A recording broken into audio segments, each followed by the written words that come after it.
الله الرحمن الرحيم. لا أقسم بيوم القيامة ولا أقسم بالنفس اللوامة. أيحسب الإنسان أن لن نجمع عظامه بلى قادرين على أن نسوي بنانه بل يريد الإنسان ليفجر أمامه يسأل أيان يوم القيامة فإذا برق البصر وخسف القمر وجمع الشمس والقمر يقول الإنسان يومئذ أين المفر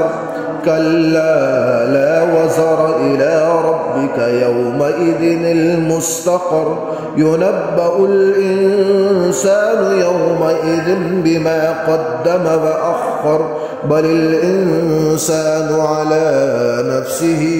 بصيرة ولو ألقى معاذيره لا تحرك به لسانك لتعجل به إن علينا جمعه وقرآنه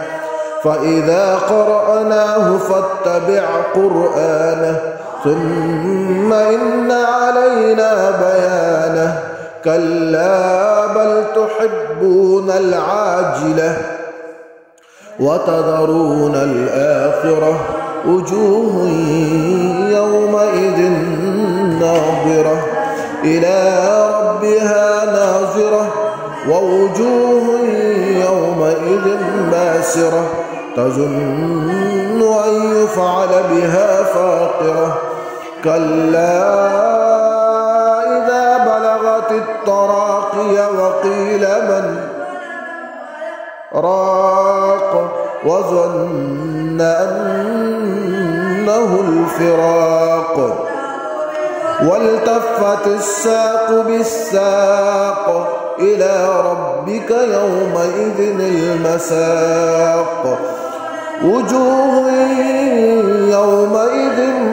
باسرة تظن أن يفعل بها فاقرة كلا إذا بلغت التراقي وقيل من راق وظن أنه الفراق والتفت الساق بالساق إلى ربك يومئذ المساق فلا صدق ولا صلى ولكن كذب وتولى ثم ذهب إلى أهله يتمطى أولى لك فأولى ثم أولى لك فأولى أيحسب الإنسان أن يترك سدى ألم يك نطفة من مني يمنى ثم كان علقة فخلق فسوى فجعل منه الزوجين الذكر والأنثى أيحسب الإنسان أن يترك سدى ألم يك نطفة من مني يمنى ثم كان علقة فخلق فسوى فجعل منه الزوجين الذكر والأنثى أليس ذلك بقادر على